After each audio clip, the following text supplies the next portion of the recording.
Estafet penentang dakwah tauhid, dari iblis sampai manusia dungu. Oleh Ibnu Rawen.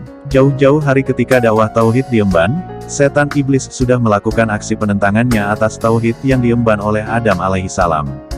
Faktor yang mendorong adalah kesombongan dan status quo iblis yang tidak bisa menerima atas kelebihan yang diberikan Allah Azza wa Jalla kepada Adam alaihissalam. Pembangkangan pertama pun terjadi dan diikuti oleh rencana jahat iblis laknatullah alaih untuk menghadang laju dakwah tauhid kepada Adam alaihissalam dan seterusnya kepada anak cucunya. Dakwah tauhid pun berlanjut kepada anak cucu Adam alaihissalam, begitupun juga penentangan dakwah tauhid pun berlanjut. Perbedaan pun terjadi, di mana awal penentangan dakwah tauhid hanya dilakukan oleh iblis laknatullah alaih kepada Adam alaihissalam.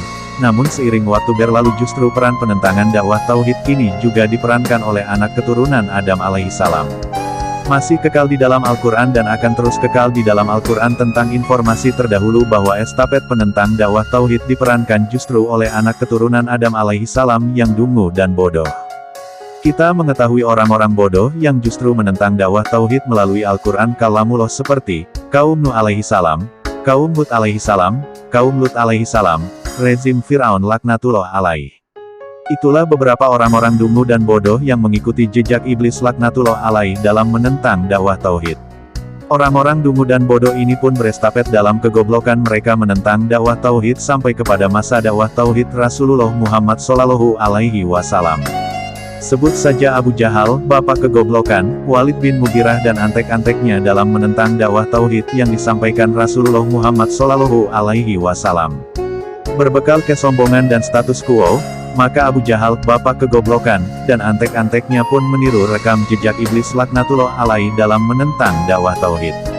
Perbuatan menghina, memfitnah, melarang, membubarkan, menyiksa dan sampai membunuh dilakukan oleh Abu Jahal, bapak kegoblokan. Itu dulu. Sekarang estafet penentang dakwah tauhid pun masih saja ada yang memerankannya dari kalangan manusia-manusia yang dungu dan goblok.